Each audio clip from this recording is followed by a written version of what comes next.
ठीक है, तो आज हम अगला अगला जो है आर्टिकल आर्टिकल 49 है ना, डीपीएसपी में जो अगला आर्टिकल है 49। देखो मैं इसको आपको इसका स्क्रीन शेयर कर रहा हूँ, देखना आपकी सभी की स्क्रीन पे आएगा। आर्टिकल 49 ऐसे किसी को पता हो तो बताइए, आर्टिकल 49 का संबंध काय से है? पर्यावरण संरक्षण, हाँ, पर्यावरण संरक्षण को भी मैं बता दूंगा, है ना। अभी अपन 49 पे बात कर लेते हैं। राष्ट्रीय महत्व के स्मारकों का क्या किया जाएगा? संरक्षण किया जाएगा। तो सभी बच्चे जो ये मैं एक जो दे रहा हूँ स्क्रीनशॉट, इसको देख लो थोड़ा सा, है ना। ये देखो,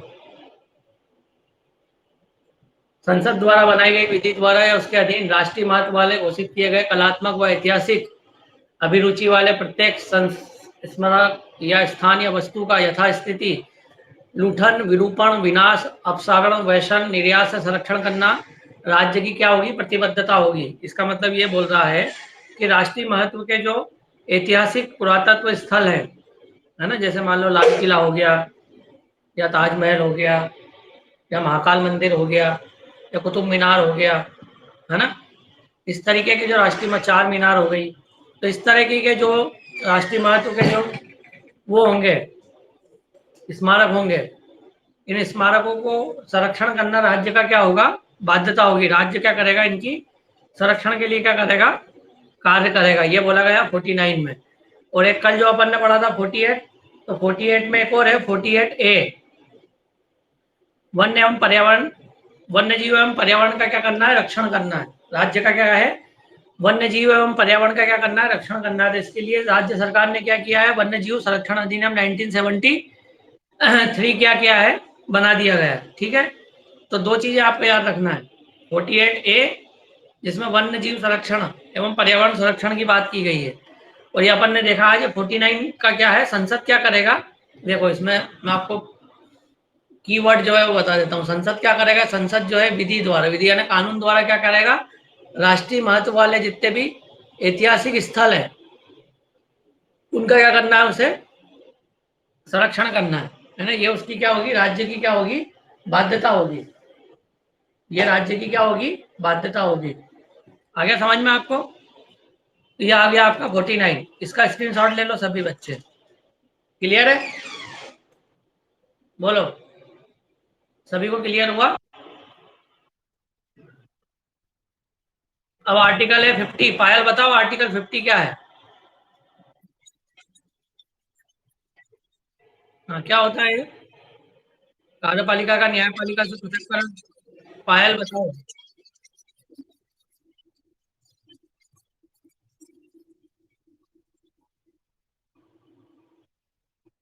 कार्यपालिका का न्यायपालिका से पृथककरण, बताओ इसका अर्थ क्या है? ये अर्थ नहीं है पायल जो बताया ना आपने। और कोई बच्चा प्रयास करो। आर्टिकल 50 कार्यपालिका का न्यायपालिका से पृथककरण, कोई बताओ।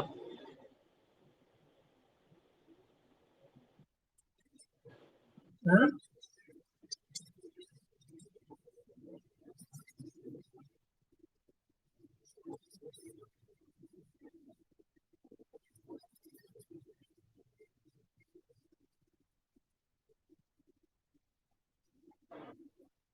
सुन लिया ना बच्चों ने जितने भी है? ये जो बोला ना दीक्षा ने, यही है उसका उत्तर। पायल, पायल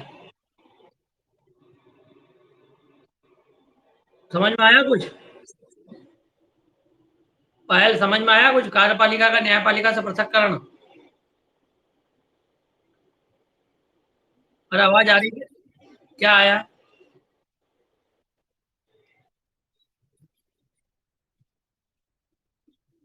कैसा लोक सेवा में कैसा रहेगा? दीक्षा एक बार जरा डिटेल में बताओ इनको।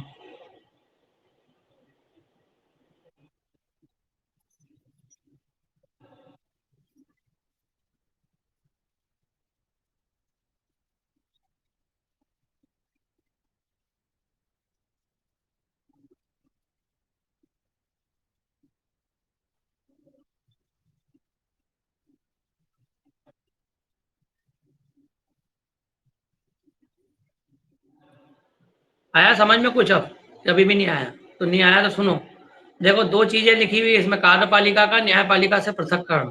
इसका मतलब ये होता है कार्यपालिका, पहले तो समझना पड़ेगी कार्यपालिका आखिर होती क्या है। कार्यपालिका अर्थात जितने भी आपके वो हैं क्या, सॉरी, जितने भी आपके सरकारी विभाग हैं वो सब काय के अंतर्गत आएंगे? आपके कार्यपालिका के अंतर्गत आएंगे। काय में आएंगे? कार्यपालिका। कार्यपालिका अर्थात क्या,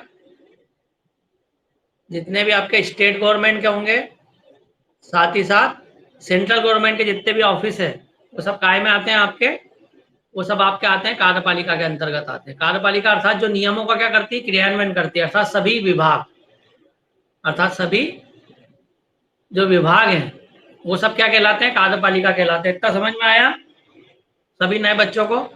कार्यपालिका अर्थात जो नियमों को क्रियान्वित करेगी, सरकार ने जो नियम बनाए हैं उन नियमों को लागू करेगी, वो क्या कहलाती है, कार्यपालिका। कार्यपालिका में क्या आते हैं, सभी तरह के क्या आते हैं विभाग, जैसे पीडब्ल्यूडी हो गया, है ना, पीएचई हो गया, शिक्षा विभाग हो गया, है ना, कॉलेज से हायर एजुकेशन हो गया, स्वास्थ्य विभाग हो गया। आया समझ में आप लोगों को?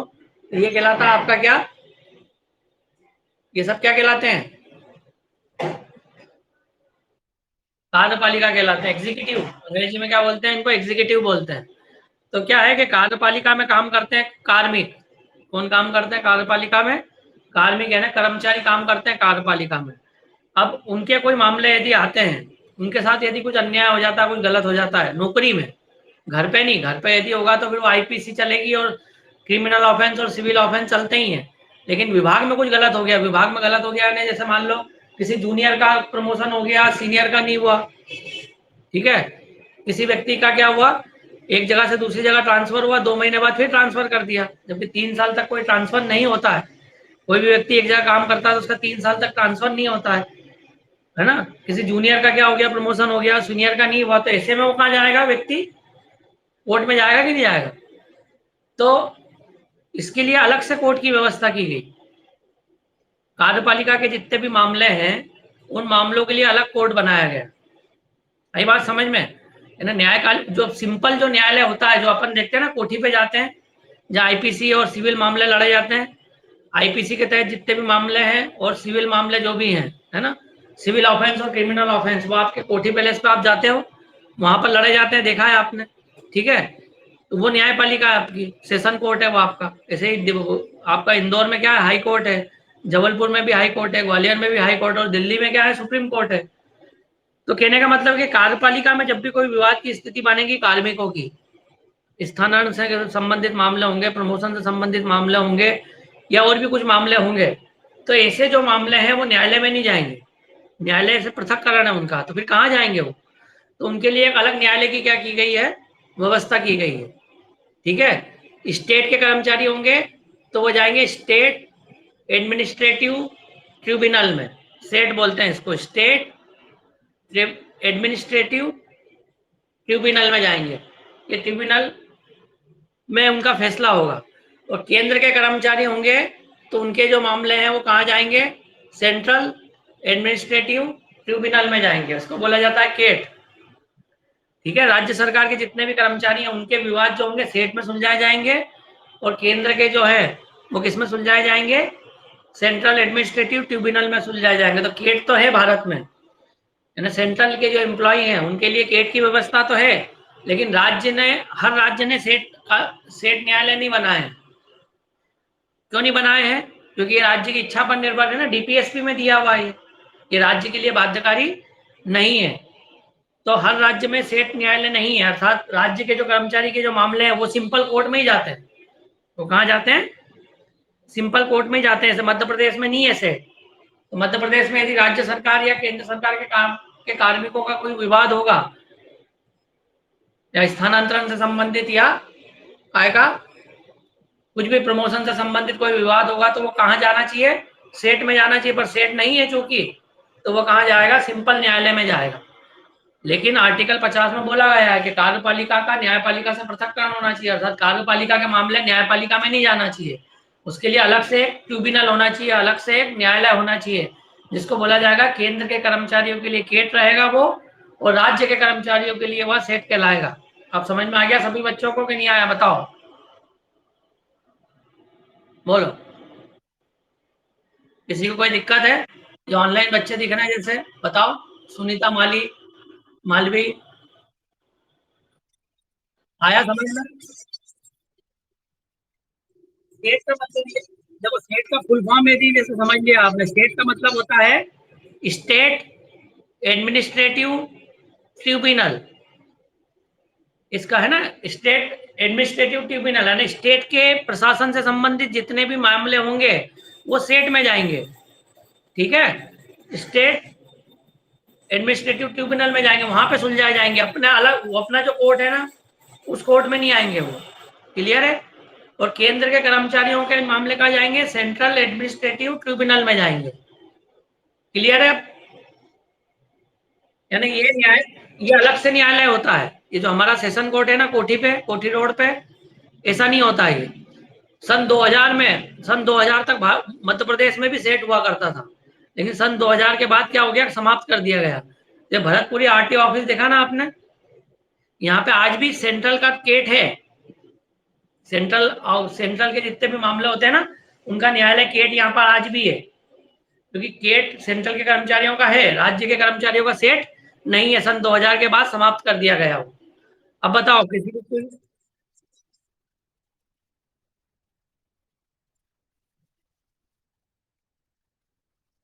हाँ, हाँ, और इसके जो फैसले होते हैं ना, उसको आप हायर कोर्ट में, अपने जो सिंपल कोर्ट है उसमें चुनौती दे सकते हो। ये भी ध्यान रखना। जैसे केट का मामला है ना, तो केट के मामले को सुप्रीम कोर्ट में जाके चुनौती दे सकते हो आप।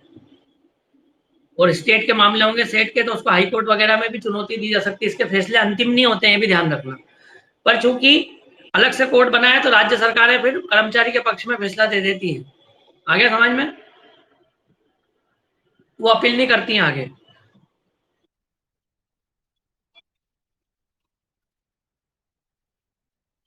हाँ। हमारे है ही नहीं ना स्टेट में, सेट है ही नहीं। केट केट तो केट तो स्टेट गवर्नमेंट के लिए थोड़ी होता है। सेंट्रल गवर्नमेंट के विभाग कौन से हैं आपके? आयकर विभाग है, टेलीफोन विभाग है, डाकतार विभाग है ना, एलआईसी है, बैंक है, ये है ना सेंट्रल के, तो ये है। स्टेट के कौन से होते हैं? आपके स्टेट के कौन से होते हैं? शिक्षा विभाग स्टेट का हो गया, पीडब्ल्यूडी हो गया, पीएचई हो गया, नगर निगम हो गया। स्टेट के विभाग ये हैं। एमपीपीएससी से जो भर्ती होती है ना, वो स्टेट एडमिनिस्ट्रेशन में होती है। यूपीएससी से जो भर्ती होती है वो सेंट्रल में होती है। एक थोड़ा मोटा आइडिया मैं आपको दे दूं। ठीक है? एसएससी से जो भर्ती होती है स्टाफ, एसएससी से जो भी, हेलो,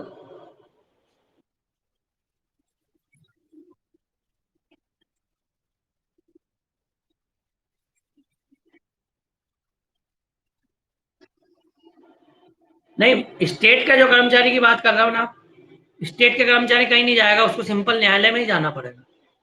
मध्य प्रदेश की बात करूँ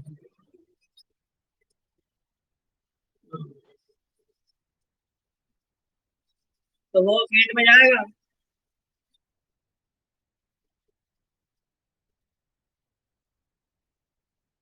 मिलेगा ना, वही तो मैंने भी बोला कि भरतपुरी में है गेट का ऑफिस।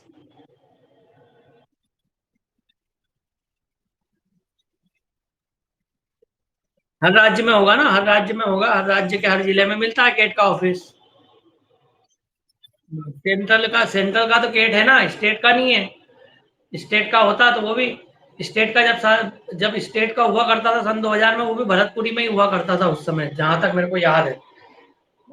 उस समय भरतपुरी में स्टेट स्टेट का ऑफिस होता था, पर अब वो नहीं है, क्योंकि राज्य की इच्छा पर निर्भर है। राज्य को क्या होता है, इससे कार्मिकों को त्वरित न्याय मिल जाता है। ठीक है? अलग से कोर्ट में जाने में टाइम लगता है, कर्मचारी को न्याय नहीं मिलता है। और यहाँ पर क्या होता है, अलग से चूंकि कोर्ट बना हुआ है सेट, तो बहुत जल्दी न्याय मिल जाता है। तो राज्य सरकारें ऐसी चाहती हैं कि यदि कोई ज्यादा मांगे हैं कर्मचारियों की, तो सेट को ही खत्म कर दो। सेट खत्म हो जाएगा तो जो कर्मचारी हैं वो अपने मामले जो है साधारण कोर्ट में ले जाने में हिचकिचाएंगे, क्योंकि वहां पर बहुत टाइम लगेगा, तो वो छोड़ देते हैं फिर। तो इस तरीके से क्या है कि राज्य सरकार की इच्छा शक्ति पर निर्भर है यह, कि वो सेट का निर्माण करे, है ना। ऐसा करना भी चाहिए, राज्य के लिए बाध्यकारी बनाना चाहिए इसे। क्योंकि कार्मिकों की मांगे पूरी जब नहीं होती तो बेचारे कहाँ जाएंगे, फिर वो हड़ताल करते हैं। यदि सेट होता, मध्य प्रदेश में सेट होता तो हड़ताल ही नहीं करते। अभी सुनते हो ना, कई बार बिजली विभाग के कर्मचारी हड़ताल कर रहे हैं, तो कभी पीडब्ल्यूडी के, कभी पीएचई के, कभी कर्मचारी संघ कर रहा है, तो कभी क्या कर रहा है, क्योंकि उनकी सुनवाई नहीं हो रही ना, उनके लिए अलग से कोर्ट नहीं है। उनके लिए यदि अलग से कोर्ट होता तो उनकी मांगे सब क्या हो जाती है, आसानी से मंजूर हो जाती। तो राज्य सरकार ने वो झंझट ही खत्म कर दिया, वो कोर्ट ही हटा दिया। वो कोर्ट हट गया तो फिर क्या होगा, साधारण जो न्यायालय है उनमें जाना पड़ेगा कार्मिकों को, तो उसमें ज्यादा टाइम लगेगा। उसमें ज्यादा टाइम लगेगा तो मांगे क्या हो जाएंगी, डिले हो जाएंगी। तो अलग अलग राज्य के हिसाब से अलग अलग राज्यों की इच्छा शक्ति पर निर्भर है। जो राज्य चाहे वो इसका निर्माण करे, जो राज्य नहीं चाहे इसका निर्माण नहीं करे। क्लियर है? अब किसी को कोई डाउट है? बोलो। पायल, समझ में आया?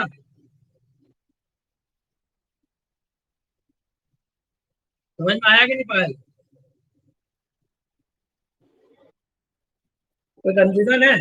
क्या समझ में आया, एक बार बोल के बताओ तो मुझे भी लगे कहाँ आया है।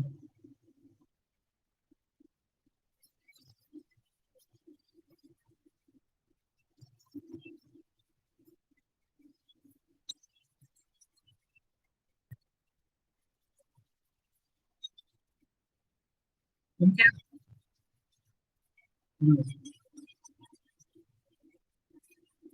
ठीक है। सभी अधिकारी नहीं, सभी कर्मचारी, चपरासी तक भी जा सकता है। ऐसा नहीं, अधिकारी जरूरी नहीं है।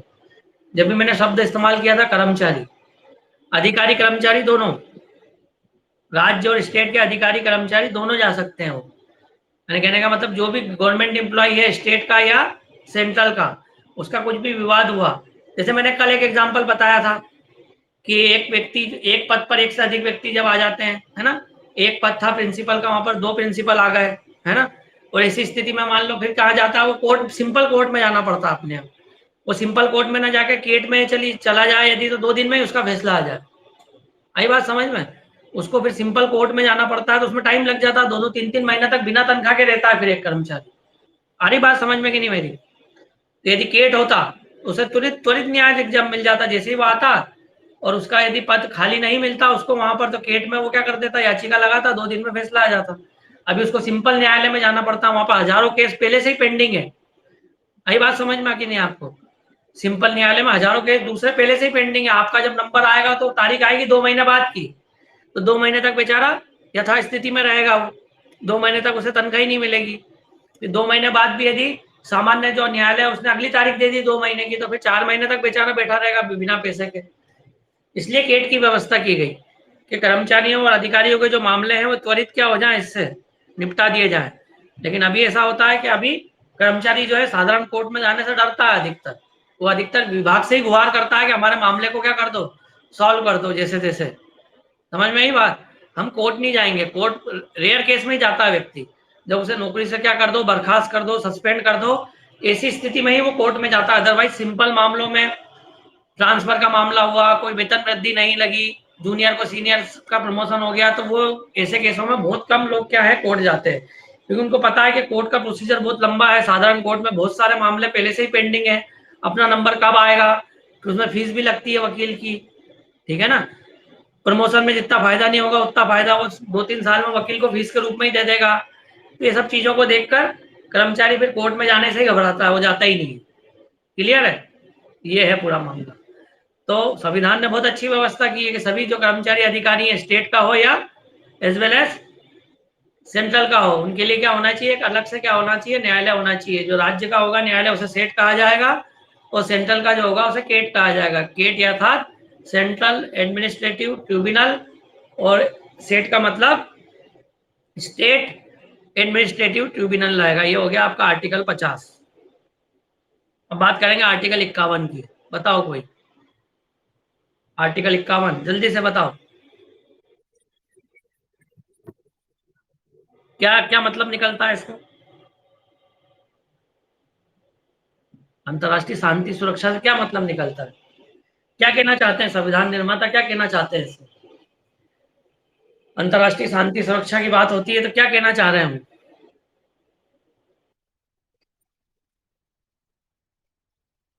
बिल्कुल सही।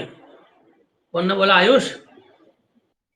हाँ, कहने का मतलब ये है कि यूएनओ का नाम सुना है आपने पायल?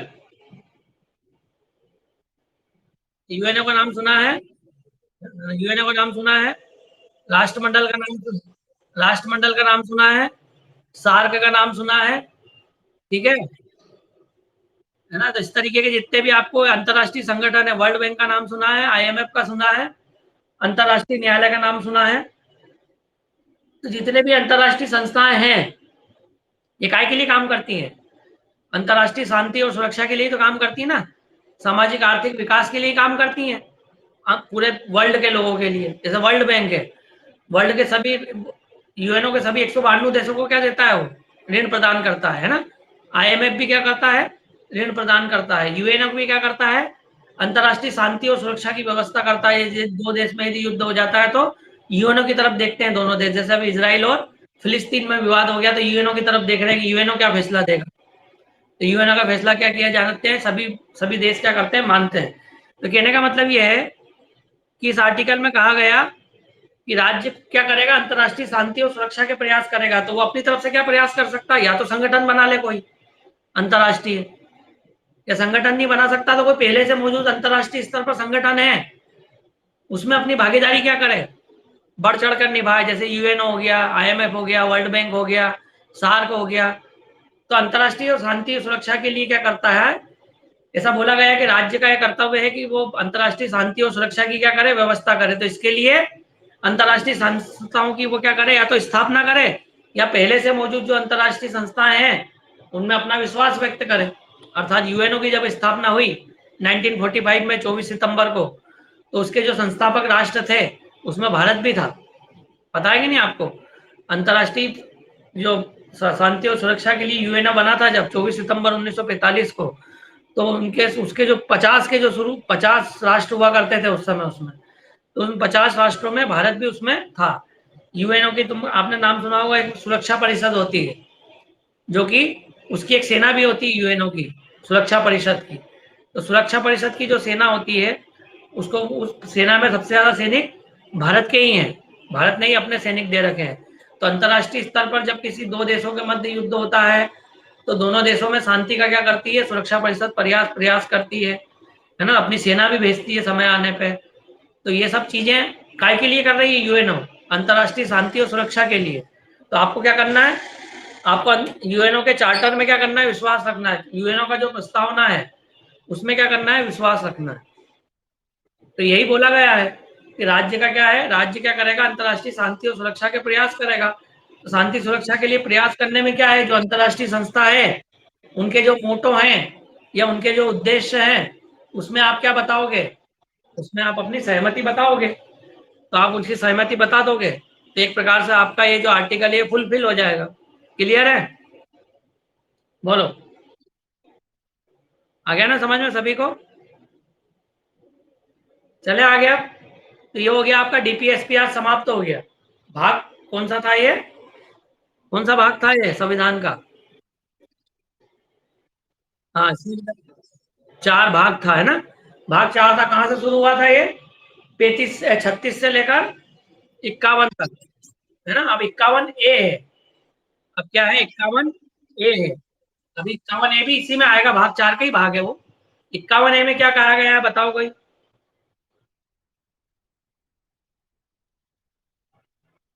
फंडामेंटल ड्यूटीज कितनी है? 11 है। एक सवाल आया था एक बार, मूल संविधान में कितने फंडामेंटल ड्यूटी थी?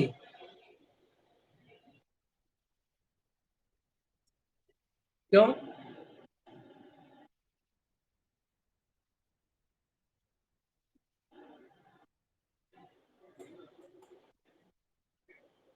42nd संविधान संशोधन से इन्हें जोड़ा गया। बिल्कुल सही बोल रहे हो, है ना? अरे थोड़ा सा टेढ़ा हो गया ये दिख नहीं रहा होगा ना आपको? आड़ा हो गया। आपके मोबाइल में दिख रहा होगा ना? हाथ में होगा आपका मोबाइल तो दिख रहा है। आपका मोबाइल तो हाथ में होगा ना? उसको सीधा भी कर सकते हो। ये जो मैंने भेजा है, हाँ, स्क्रीनशॉट लेके रोटेट कर लो तो उसको दिख जाएगा, बाकी अदरवाइज कोई दूसरा ऑप्शन मेरे को तो नजर नहीं आ रहा है। 1 सेकंड और मैं कोशिश करता हूँ।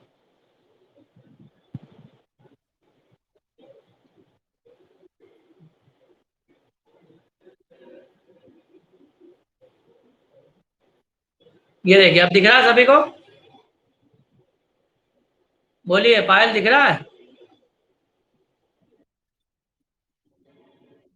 ठीक है ना?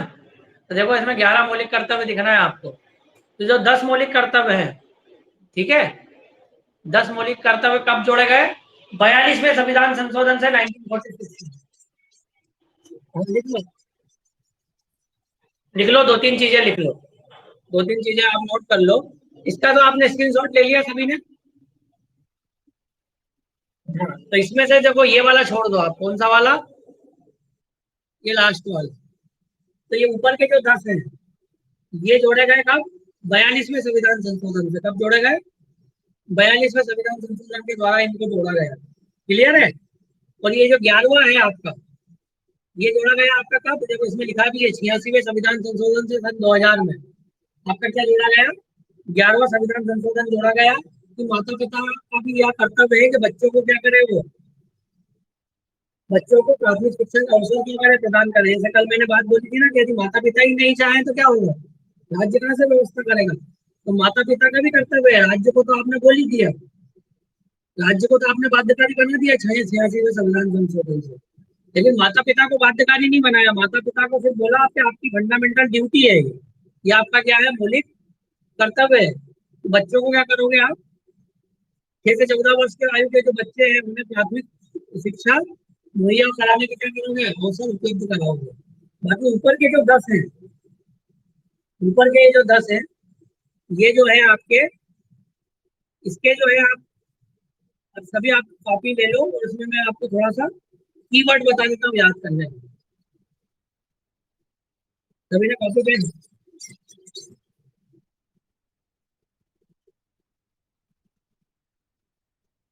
आ रही है? हाँ, तो वो जो आपके जितने भी है ना, उसमें मैं आपको कीवर्ड बता देता हूँ। कीवर्ड बता देता हूँ कैसे याद करना है उसको आपको, ठीक है? तो आप कॉपी पेन निकाल लो सभी बच्चे, ठीक है? सबसे पहले नंबर का जो आपका वो है, ठीक है, उसमें आप क्या लिखोगे? संविधान का आदर करें। पहले क्या लिखेंगे?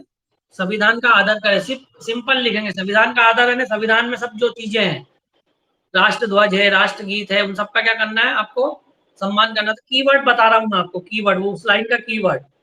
सबसे पहला वर्ड क्या हो गया? संविधान का क्या करना है? बस लिख लो, संविधान का आदर करें, पहला। दूसरा, 2 नंबर पे लिखो,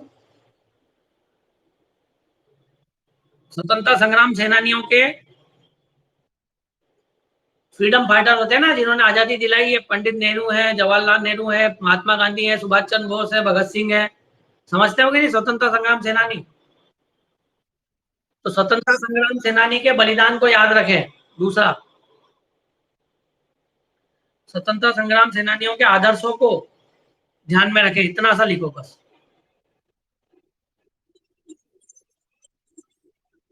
आदर्श लिख लो या बलिदान, कुछ भी लिख लो। अभी कीवर्ड लिखा है, उसको याद कराना है मेरे को, तुमको जल्दी जल्दी लिखो। तीसरा, भारत की एकता अखंडता की रक्षा करें। देश की एकता अखंडता की रक्षा करें। चौथा, देश की रक्षा करें। पांचवा,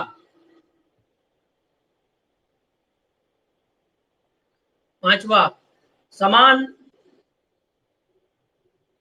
समान लिखो, समान समरसता, समान मत करो, समरसता एवं, समरसता एवं भातृत्व या भाईचारा लिखो। समरसता एवं भाईचारे का विकास करें। ये अच्छा है, समरसता एवं भाईचारे का विकास करें। छठा क्या लिखोगे? संस्कृति की रक्षा करें।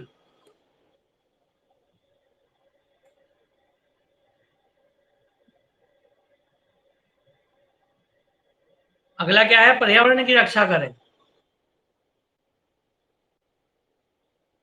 8वां है ना। 9वां है वैज्ञानिक सोच को बढ़ावा देवे।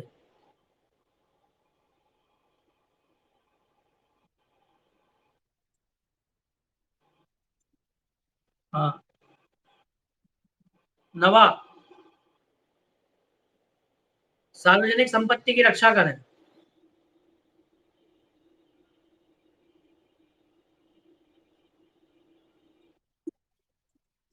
हम्म। और आखिरी लिखो,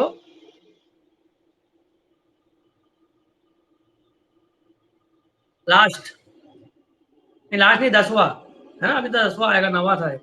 सामूहिक गतिविधि में, हाँ सामूहिक गतिविधि में बढ़ चढ़ कर भाग लेवे। हाँ सोशल एक्टिविटी में, सोशल नहीं सामूहिक, सामूहिक कहने का मतलब जब भी कोई गैदरिंग हो रहा है बड़ा, तो उसमें आपको बढ़ चढ़ के भाग लेना। और आखिरी 11वां वही 86वां संविधान संशोधन, 6 से 14 वर्ष की आयु के अभिभावकों का कर्तव्य है कि बच्चों को प्राथमिक शिक्षा मुहैया कराए।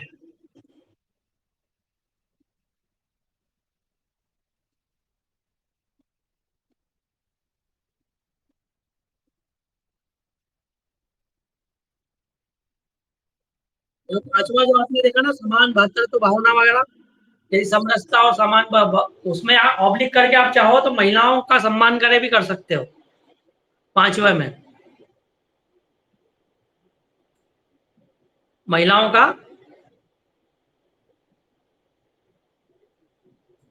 सम्मान करें। अब देखो थोड़ा सा, मैं व्हाइट बोर्ड शेयर कर रहा हूँ।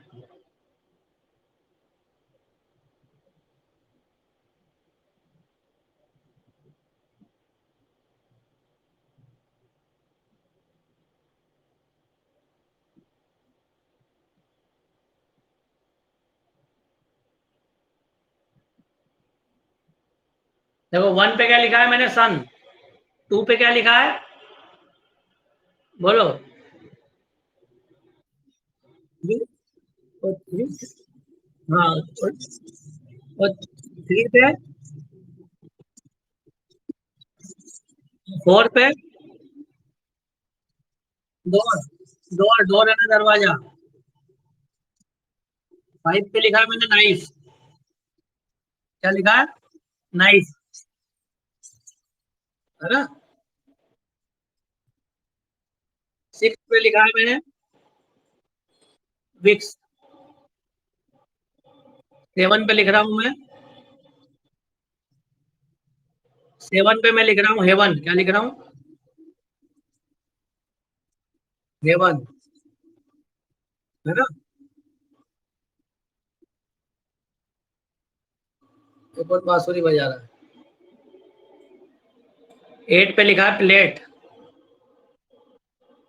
9 पे लिखा है वाइन, क्या लिखा है, वाइन, वाइन वाइफ नहीं, वाइन, WIN, वाइन आने शराब। और 10 पे लिखा है हैन, क्या लिखा है, हैन। इसको नोट कर लिया, सभी ने नोट कर लिया इसको। तो इसको एक बार पढ़ो, एक बार में याद हो जाएगा, पढ़ो जरा।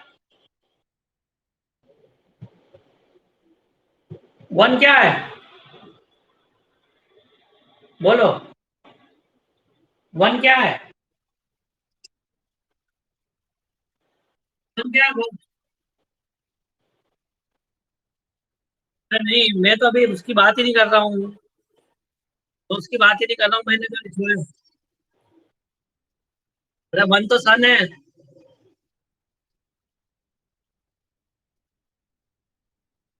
एक बच्चा बोल के बताओ ध्यान से, इसको याद हुआ है बोल के बताओ, देख के नहीं बताना है। पढ़ो जल्दी से, जिसको याद हो गया वो पढ़, एक साथ बिना देखे बता दो। वीडियो ऑन करके बताना, क्योंकि मेरे को लग रहा है कॉपी में देख के बताते हो, जो बताएगा वो वीडियो ऑन करके बताना, ताकि मेरे को दिखे कि हाँ उसके कॉपी में ध्यान नहीं है। चलो कौन ऑनलाइन आ रहा है, वीडियो ऑन करो तो मैं देखूं सामने देख के। बताओ, एक बार में बोल के बता देता हूँ। 1 sun, 2 shoe, 3 tree, 4 door, 5 knife, 6 Vicks, 7 heaven, 8 plate, 9 wine और 10 हैन। कौन है जो ऐसा बोल के बता सकता है? बताओ, जल्दी से आओ, कौन बोल रहा है ऑनलाइन? सामने देख के बोल के बताओ, कोई वीडियो चालू करके।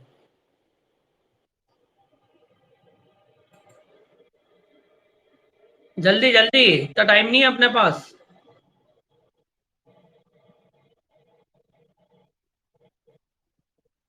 अरे कौन बच्चा है, जल्दी से करो। नहीं हो रहा याद तो फिर बंद करें क्लास, फिर और क्या। याद करना, कल फिर करेंगे बात में तो इसको। अरे कौन बोल रहा है, उसको सामने दिखे तो सही मेरे को, बिना कॉपी में देख के थोड़ी बोलना है। वीडियो ऑन करके कौन बोलेगा? वीडियो तो चालू करो।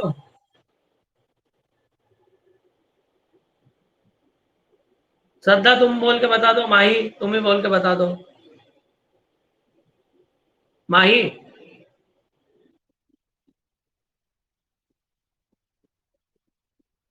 माही श्रद्धा, कोई तुम दोनों में से बोल के बता दो। क्या कोई बहुत बड़ी चीज पूछ ली क्या? समय खराब मत करो।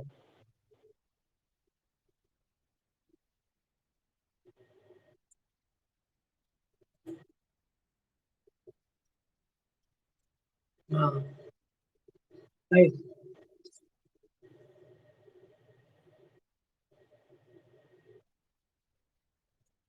ठीक है, फिर ऑफलाइन हो जाओ, वाइब नहीं आ रहा। कोई नगला हो जल्दी से, जिसको आता है। 5 नाइफ था ऐसे, 6 विक्स था, 7 हेवन था, प्लेट 8 प्लेट था, 9 वाइन था और 10 हैन था। एक बार याद करा था मैंने 20 साल पहले, आज तक याद है। 15-20 सेकंड में याद हो गया था। नहीं, माही नहीं बोलेगी, दूसरा कोई बोलेगा। हाँ, कौन सन में ये गाड़ी अटक गई? इसको बुरा आता हो जल्दी से आ जाओ, बोल दो तो अपन आगे बढ़े, अपना समय खराब हो रहा है। नहीं, सामने देख के ऐसे नहीं चलेगा काम। वीडियो चालू करके करना पड़ेगा। ऐसे तो कॉपी में देख के कोई भी बोल देगा।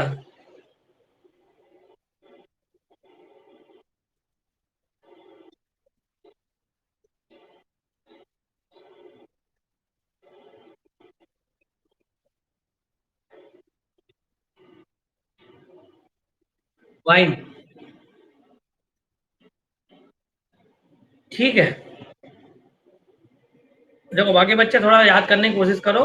देखो, अभी अभी ये जितने भी अधिकार है ना मौलिक, अपने कर्तव्य, इनको इससे वो रिलेट कर देंगे अपन। ठीक है। देखो, सबसे पहले क्या है, सन। वन क्या है, सन है ना। सन की क्या करते हैं, हम पूजा करते हैं। सुन लो अब ध्यान से। अब कोई भी मत बोले, सब अपना वो कर लो, म्यूट कर लो। सन की क्या करते हैं? पूजा करते हैं, सम्मान करते हैं, आदर करते हैं कि नहीं करते हैं? वन सन है ना। तो संविधान का क्या करना है पहले में? आदर करना है, सम्मान करना है। राष्ट्र ध्वज, राष्ट्रगीत का क्या करना है? सम्मान करना है। आगे बात समझ में? क्या नहीं आई बात समझ में? है ना, पहला क्या हो गया, क्लियर हो गया, इसको लिख लो तुम। जिस प्रकार सन का हम क्या करते हैं, सम्मान करते हैं, उसी प्रकार संविधान का भी क्या करना है? संविधान करना है। ठीक है ना, रिस्पेक्ट करना है। ठीक है। अब 2 नंबर पे क्या है?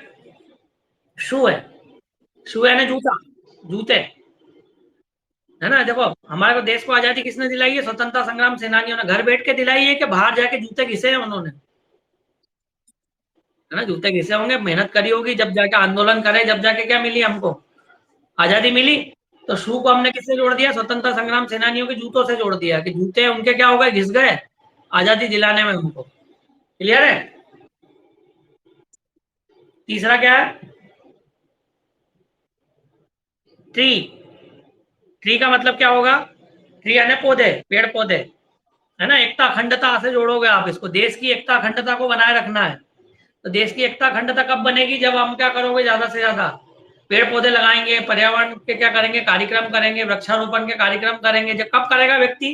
जब लोग आपस में क्या होंगे, मिलजुल के रहेंगे, जब भी तो क्या करेंगे, मिलजुल के क्या लगाएंगे, पेड़ पौधे लगाएंगे, ट्री को जोड़ दोगे देश की एकता अखंडता से। ठीक है, आगे बात समझ में। चौथा देखो, चौथा देखो, डोर। डोर, देश की रक्षा करना है तो घर के अंदर होगी कि घर के बाहर जाना पड़ेगा दरवाजे से? बस सभी को आ रही है आवाज? पहले नहीं आ रही थी ना? बोलो, पहले नहीं आ रही थी ना? तो अगला क्या? हाँ, तो पहला क्या हो गया? 4 नंबर पे क्या हो गया? डोर। तो डोर के लिए करना पड़ेगा, देश की रक्षा कैसे होगी घर से बाहर? तो समझ में आ जाएगा ना, डोर से क्या हो जाएगा, देश की रक्षा के लिए क्या करना पड़ेगा, है ना? देश की रक्षा करें, है ना? और बुलाए जाने पर, आह्वान किए जाने पर क्या करें? तैयार रहें। ऐसा है वो, पढ़ोगे तो आप, है ना? अगला क्या है? 5, नाइफ, है ना? इसमें महिलाओं का सम्मान करना है आपको। ठीक है, महिलाओं का यदि सम्मान नहीं करोगे तो क्या उठा सकती है महिलाएं? नाइफ उठा सकती है आपके विरुद्ध। ठीक है, इसको काय से जोड़ दोगे? महिलाओं का क्या करना है? सम्मान करना है। महिलाओं का सम्मान नहीं करोगे यदि, अब उसके साथ क्या करोगे? आप अभद्रता करोगे, दुर्व्यवहार करोगे, तो महिलाएं क्या उठा लेंगी? नाइफ। समझ गए? या नहीं समझे? उसको उससे जोड़ देना। ठीक है,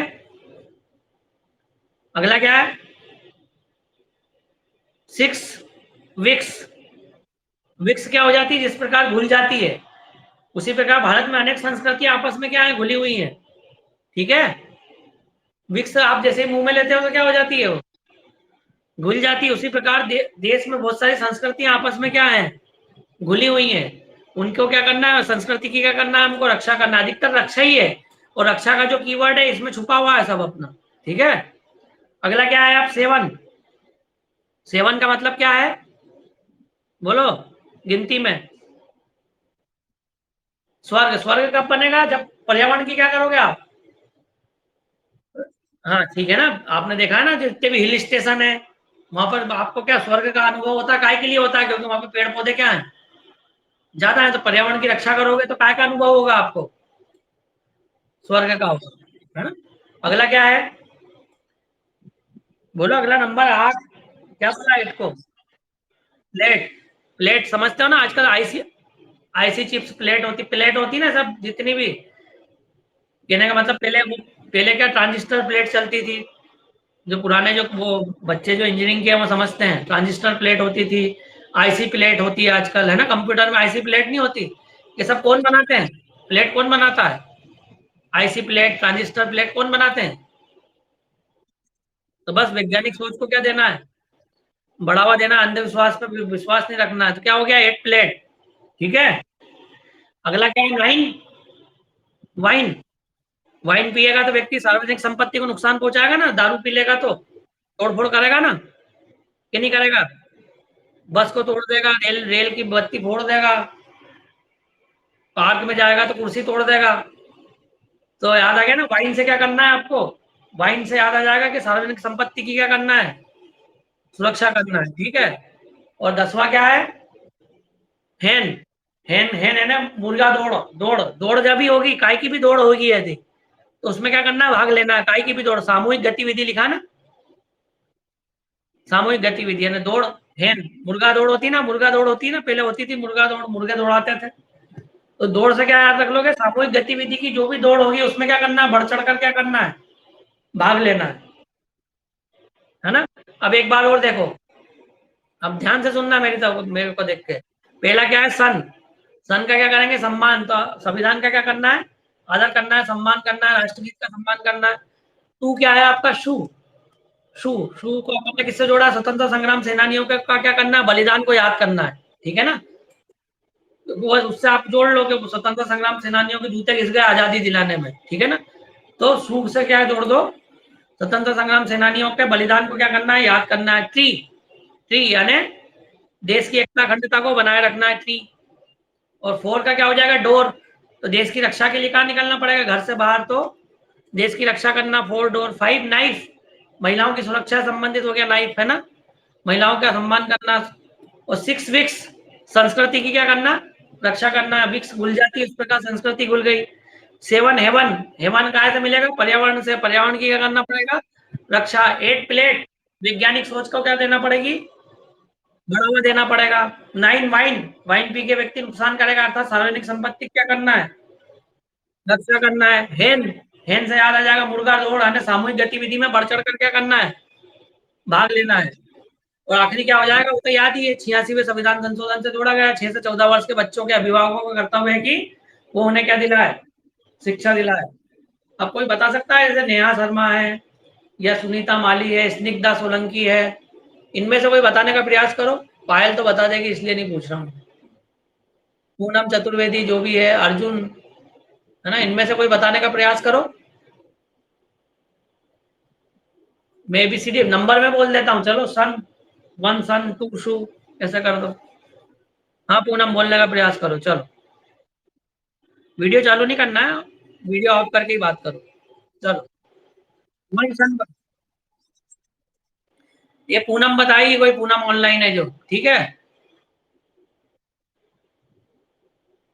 कोई दूसरा बताओ, नया बताओ, बताओ। हाँ जैसे, हाँ हाँ, शू अपना दिमाग में वो बोलना नहीं है, वो तो अपना कीवर्ड चलना चाहिए दिमाग में।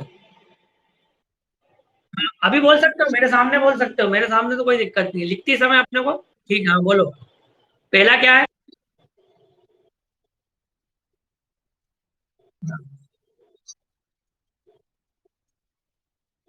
हाँ पर हर जगह देखो, तुमको मेरे पुराने बच्चों को पता है, ट्रिक्स भी बहुत सारी होती है, पर ट्रिक्स हर जगह अप्लाई नहीं करते अपन।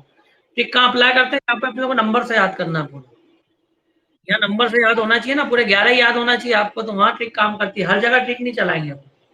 मध्य प्रदेश जब पढ़ेंगे ना, एमपीजीएस, जो कि बोर्ड पे पढ़ाया जाएगा 2-3 दिन बाद, जब बोर्ड, व्हाइट बोर्ड पे मैं पढ़ाऊंगा, तो वहाँ पूरा ट्रिक से ही चलता है ना, 2-3 दिन बाद नहीं, ये संविधान के बाद जब पढ़ाएंगे, तो वो पूरा ट्रिक पे चलता है। 90% पूरा ट्रिक, हर चीज की ट्रिक है वहाँ, मेलों की ट्रिक है, मंदिर की ट्रिक है, नदियों की ट्रिक है, सब चीजें ट्रिक पे चलती है वहाँ, है ना। यहाँ पे इतना ट्रिक नहीं आती काम में, जहां जहां आती है मैं बता देता हूँ ना। चलो अब बोलो, सबसे पहले क्या था। हाँ तू,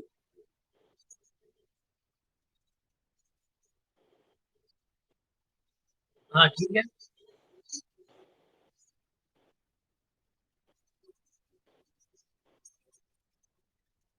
हाँ, हाँ, इसकी रक्षा करना, देश की गौरवशाली संस्कृति की रक्षा करना। हाँ,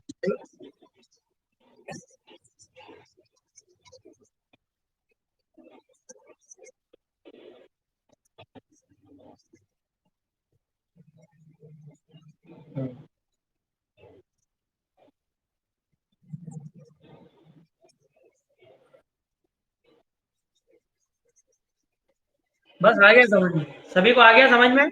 पायल, पायल आ गया, बोल के बता सकती हो, जल्दी से बोलो फिर। हाँ बस जल्दी जल्दी बोल दो। पहला है संविधान की रक्षा करना, ठीक है, दूसरे में, बस आदर्श रखना है ना, आने वाली पीढ़ियों को बताना, उसको पढ़ लेना एक बार, तो अपने आप फिर सब चीजें समझ में आ जाएंगी। जो मेन, जो मैंने पीडीएफ भेजा ना वो शुरू में, उसको अलग पढ़ लेना, ठीक है ना, जो फोटो भेजा ना। हाँ टी, टी, हाँ 4 डोर, हाँ ठीक है, 5 नाइफ, 6 विक्स,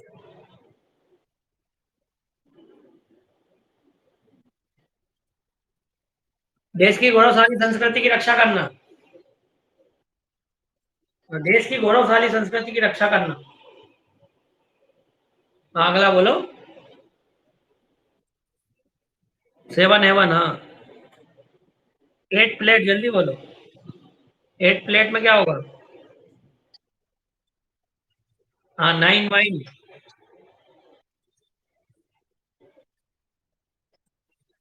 10 हैंड, बस। और 11वां आपको मालूम है, 86वें संविधान संशोधन से सन 2000 में जोड़ा गया था, ठीक है। तो ये हो गया आपका पूरा क्लियर, है ना।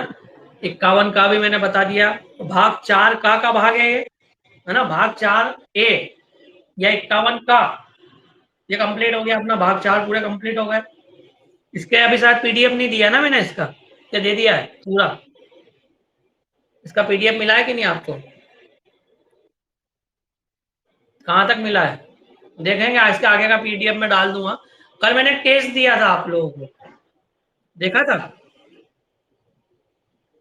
एक टेस्ट पेपर दिया, टेस्ट पेपर देखा था आप लोगों ने?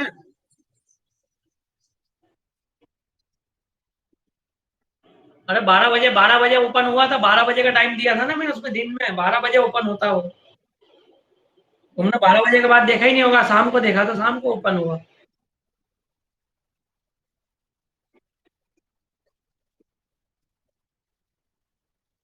नहीं, एक काम करो, सुनो, वो जो टेस्ट पेपर है ना, उसको आज बैठ जाओ, लिख लो, और फोटो खींच के इस पे अपलोड कर देना, नाम लिख के।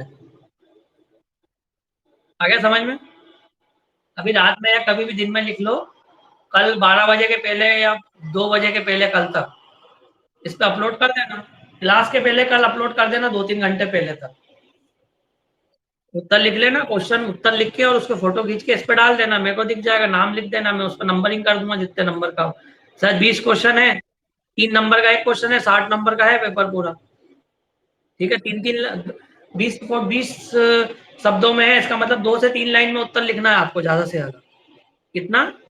2 से 3 लाइन में। ठीक है, इससे ज्यादा नहीं लिखना है, 3 लाइन से ज्यादा मत लिखना। और समय उसमें है 30 मिनट, समझ गए? घड़ी से मिला लेना, घर में 30 मिनट में अपने को लिखना है इतना। क्लियर है? चलो ठीक है, गुड नाइट, कल पढ़ते हैं, अगला पढ़ के आना, भाग 5 पढ़ लेना कल, कल पूरा राष्ट्रपति वगैरह के बारे में बताऊंगा। ठीक है, चलो।